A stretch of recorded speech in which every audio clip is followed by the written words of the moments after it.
Hi guys. അപ്പോൾ എമ്പുരാൻ്റെ ഇന്നത്തെ update സെഷനിൽ ആൻ്റണി പെരുമ്പാവൂർ വന്നിട്ട് ഇതിന് പ്രതികരിച്ചിട്ടുണ്ട്. ഇതുവരെയുള്ള എല്ലാ കോൺട്രവേഴ്സിക്കും അദ്ദേഹം മറുപടി പറഞ്ഞിട്ടുണ്ട്. മാധ്യമങ്ങളുടെ എല്ലാ ചോദ്യങ്ങൾക്കും അദ്ദേഹം മറുപടി പറഞ്ഞിട്ടുണ്ട്.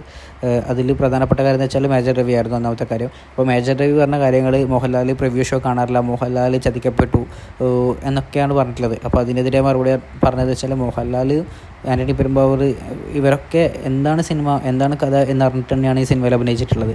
അപ്പോൾ മേജർ രവിയുടെ ആ വാദങ്ങളൊക്കെ പോയി കെട്ടി. പിന്നെ അടുത്ത ചോദ്യം എന്ന് വെച്ചാൽ പൃഥ്വിരാജിനെ ഒറ്റപ്പെടുത്തുകയാണോ? പൃഥ്വിരാജിനെ ഒരിക്കലും ഒറ്റപ്പെടുത്തില്ല, അവരെല്ലാവരും കൂടി. പിന്നെ ചില ആൾക്കാർ മോഹൻലാൽ മാപ്പ് പറഞ്ഞതിനെതിരെ അദ്ദേഹത്തിൻ്റെ നട്ടൽ റബ്ബറാണ്, വാഴപ്പിണ്ടിയാണ്, അങ്ങനെ ആ രീതിയിലൊക്കെ സംസാരിച്ച് നടക്കുന്ന കുറേ ആളെ കണ്ടു. അത് ചില നടന്മാരുടെ ഫാൻസൊക്കെയാണ് അങ്ങനെ പറഞ്ഞു നടക്കുന്നത്. എങ്കിൽ ഞാനൊരു വേറൊരു പോസ്റ്റ് കണ്ടായിരുന്നു. ഒരു നടൻ്റെ ഫോട്ടോ വെച്ചിട്ട് ആ നടൻ്റെ കണ്ടുപിടിക്ക് ആ നടൻ്റെ നട്ടലിന് ഉറപ്പ് വേണം, അത്ര ഉറപ്പ് വേണം ബാക്കിയുള്ളവർക്ക് എന്ന രീതിയിലൊക്കെ ചില ഫാൻസുകാർ പൊക്കിയടിക്കുന്നത് കണ്ടു. എന്നാൽ ഞാനൊരു ചോദ്യം ചോദിക്കട്ടെ, ആ നടൻ ഇതേപോലുള്ള രീതിയിൽ ഇങ്ങനെ വിമർശിച്ചുകൊണ്ടുള്ള രീതിയിൽ ചെയ്തിട്ടുള്ള ഒരു പടം, അല്ലെങ്കിൽ ഏതെങ്കിലും ഒരു ഭൂരിപക്ഷത്തെയോ അല്ലെങ്കിൽ ന്യൂനപക്ഷത്തെയോ എന്തെങ്കിലും ഒരു വിമർശിച്ചുകൊണ്ടുള്ള ചെയ്തിട്ടുള്ളൊരു റോള് അല്ലെങ്കിൽ ഒരു സീന് നിങ്ങളെ കൊണ്ട് പറയാൻ പറ്റുമോ? ഈ നട്ടലിന് ഉറപ്പ് എന്നൊക്കെ നിങ്ങൾ പറയുന്നുണ്ട്, പക്ഷേ അങ്ങനെ ചെയ്ത ഈ ഒരു സീന് അല്ലെങ്കിൽ ഒരു സിനിമ ഉണ്ടോ ശരിക്കും പറഞ്ഞു കഴിഞ്ഞാൽ? അങ്ങനെ ചെയ്തിട്ട് അങ്ങനെ പറയുന്നതാണെങ്കിൽ ഓക്കെ, ഇത് ഒരു വിവാദത്തിലും പെടാതെ മാറി നടക്കുന്ന ഒരാളാണ്. അപ്പോൾ അങ്ങനെ ചെയ്തിട്ടാണ് നിങ്ങളിങ്ങനെ പറയുന്നതെങ്കിൽ ഞാൻ സമ്മതിച്ചത്. പക്ഷേ അങ്ങനെ ചെയ്തിട്ടുള്ള സീനോ അല്ലെങ്കിൽ അങ്ങനെ ഇപ്പം ഒരു സോഷ്യൽ മീഡിയയിലോ അങ്ങനെ എന്തെങ്കിലും ഒരു രീതിയിൽ ഒരു പ്രോബ്ലം ഉണ്ടാകുന്ന സമയത്ത് അതിനെതിരെ പ്രതികരിച്ചിട്ടുള്ള ഒരു നോട്ടോ കാര്യങ്ങളോ അല്ലെങ്കിൽ എഴുത്തോ പോസ്റ്റോ എന്തെങ്കിലും ഉണ്ടെങ്കിലൊക്കെ കാണിച്ചു തന്നാൽ ഞാൻ സമ്മതിക്കാം അദ്ദേഹം നട്ടലുള്ളതാണ്. അല്ലാതെ മറ്റുള്ളവരുടെ നട്ടലിൻ്റെ ബല അളക്കുന്നതിന് മുന്നേ സ്വന്തം ഇഷ്ടപ്പെട്ട താരത്തിൻ്റെ നട്ടൽ വേണമെന്നൊക്കെ പറയുന്നത് എന്താണ് ബ്രോ? അതായത് അതിൽ എന്തെങ്കിലും കാര്യം ഉണ്ടാവണ്ടേ? കാരണം ഇതേപോലെ എന്തെങ്കിലും കാര്യത്തിൽ പ്രതികരിക്കുമ്പോഴാണല്ലേ അദ്ദേഹത്തിന് നട്ടലുണ്ടെന്ന് നമ്മൾ അറിയത്തുള്ളൂ. ഓക്കെ, എനിവേ അത് അദ്ദേഹത്തിൻ്റെ പേഴ്സണൽ കാര്യമാണ്. ഇതിൽ എടുത്തിട്ടുകൊണ്ട് മോഹൻലാലിനെ ട്രോളുന്നത് കൊണ്ട് ഞാൻ ജസ്റ്റ് പറഞ്ഞ കാര്യമാണ്. അദ്ദേഹം നല്ല മനുഷ്യൻ തന്നെയാണ്, പക്ഷേ ഇതേപോലെ ഫാൻസുകാർ അദ്ദേഹത്തെ പൊക്കിയടിക്കാൻ നോക്കുന്നതുകൊണ്ട് ഞാൻ ജസ്റ്റ് പറഞ്ഞതേ ഉള്ളൂ. അപ്പോൾ അങ്ങനെ എന്തെങ്കിലും സീനുകളുണ്ടെങ്കിൽ നിങ്ങൾ ജസ്റ്റ് ഇതിൻ്റെ താഴെ നിങ്ങൾ കമൻറ്റ് ചെയ്യുക. അതേപോലത്തെ സീനുകൾ അല്ലെങ്കിൽ അദ്ദേഹം ചെയ്ത പോസ്റ്റ് അങ്ങനെ എന്തെങ്കിലും ഉണ്ടെങ്കിൽ നിങ്ങൾ പറയാം. ജസ്റ്റ് എനിക്ക് അറിയാൻ വേണ്ടിയിട്ടായിരുന്നു, ഞാൻ എവിടെയും കണ്ടിട്ടില്ല, അതുകൊണ്ട് ഞാൻ ജസ്റ്റ് പറഞ്ഞിട്ടുള്ള കാര്യമാണിത്.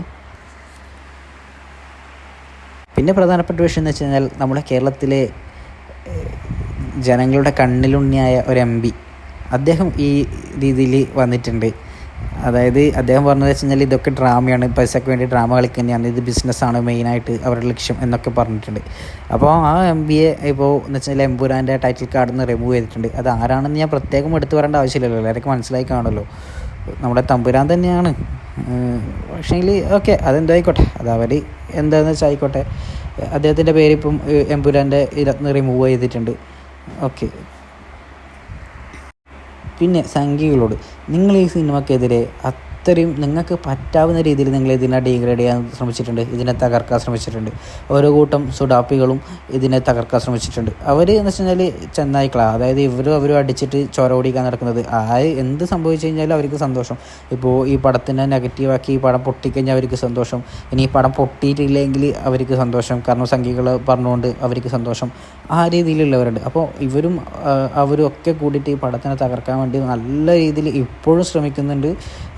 അവർ ശ്രമിച്ചുകൊണ്ടേയിരിക്കുന്നുണ്ട്. പക്ഷെ അവരൊക്കെ എന്ത് ശ്രമിച്ചിട്ടും ഈ പടത്തിനൊരു പോറൽ പോലും പറ്റുന്നില്ല. ടിക്കറ്റൊക്കെ നല്ല രീതിയിലാണ് ബുക്ക് മൈ ഷോയിലൊക്കെ വിറ്റ് പോകുന്നത്. അപ്പോൾ തിയേറ്റർ എന്തായാലും അത് നല്ല രീതിയിൽ തന്നെ കളക്ഷൻ തിരിച്ചു പിടിച്ചു എന്ന് തന്നെ നമുക്ക് മനസ്സിലാക്കാം. ഇപ്പോൾ 200 കോടിയായി. അപ്പോൾ ഓൾമോസ്റ്റ് അവർ സെറ്റിലായി കഴിഞ്ഞു. ഇനിയിപ്പം കിട്ടുന്നതൊക്കെ ബോണസ് എന്ന രീതിയിലാണ് ഇനി എമ്പുരാൻ ടീമിലുള്ളത്. ഇനി L3 നല്ല രീതിയിൽ ഇറങ്ങട്ടെ എന്ന് ആശംസിച്ചുകൊള്ളുന്നു. നിങ്ങളൊക്കെ എന്ത് മലക്കം പറഞ്ഞിട്ട് ഈ പടത്തിൻ്റെ നിങ്ങൾക്ക് തൊടാൻ പോലും പറ്റാത്തതിൻ്റെ കാരണം നിങ്ങൾ മനസ്സിലാക്കിക്കൊള്ളുക. നിങ്ങൾക്ക് ഇത്രേ കഴിവുള്ളൂ. അതായത് ഇവർ നെഞ്ചും വിരിച്ച് നിന്നാൽ തീരാവുന്നതേ ഉള്ളൂ, അല്ലെങ്കിൽ മലയാളികൾ നെഞ്ചും വിരിച്ച് നിന്നാൽ തീരാവുന്നതേ ഉള്ളൂ നിങ്ങളെ അഹങ്കാരം ഒക്കെ. ഓക്കെ, അതാണ് എമ്പുരാൻ എന്നുള്ള പാഠം. നിങ്ങളൊക്കെ എന്ത് ചെയ്തിട്ടും കാര്യമില്ല, പടത്തിൻ്റെതായിട്ടുള്ള രീതിയിൽ ഓടുന്നുണ്ട്. നിങ്ങൾ വർഗീയ വിഷം കുത്തി ചേർക്കാൻ ശ്രമിച്ചു, അല്ലെങ്കിൽ അതിനെ ഭീഷണിപ്പെടുത്താൻ ശ്രമിച്ചു, അതിനെ ഇല്ലാതാക്കാൻ ശ്രമിച്ചു, പക്ഷേ ഒന്നും നടക്കുന്നില്ല. നിങ്ങളെ മാക്സിമം നിങ്ങൾ ചെയ്തിട്ടും അതിനെ ഒന്നും ചെയ്യാൻ പറ്റിയിട്ടില്ല എന്നത് നിങ്ങളെ പരാജയം തന്നെയാണ്. എനിവേ നിങ്ങൾക്ക് ഒരു മാക്സിമം നിങ്ങൾക്ക് ഇത്രേ ചെയ്യാൻ പറ്റത്തുള്ളൂ. അതിലും മേലെയാണ് മോഹൻലാൽ എന്ന നടനും ആ സിനിമയും ഒക്കെ. അത് നിങ്ങൾ മനസ്സിലാക്കിയാൽ നല്ലത്. അദ്ദേഹത്തെ സ്നേഹിക്കുന്ന, രാഷ്ട്രീയം പോലും നോക്കാതെ സ്നേഹിക്കുന്ന എത്രയോ ആൾക്കാരുണ്ട്. മതമോ ജാതിയോ ഒന്നും നോക്കാതെ എത്രയോ സ്നേഹിക്കുന്ന എത്രയോ ആൾക്കാരുണ്ട്. അപ്പോൾ അവരൊക്കെ കൂടെ നിൽക്കുന്ന സമയത്ത് എന്തായാലും നിങ്ങൾക്ക് ഈ സിനിമയോ അല്ലെങ്കിൽ മോഹൻലാലിനെയോ ഒന്നും തൊടാൻ പോലും പറ്റത്തില്ല എന്ന് പറഞ്ഞുകൊണ്ട് ഞാനിതിവിടെ നിർത്തുന്നു. ഓക്കെ, പിന്നെ അടുത്ത വീഡിയോ ആയിട്ട് അടുത്ത ദിവസം കാണാം.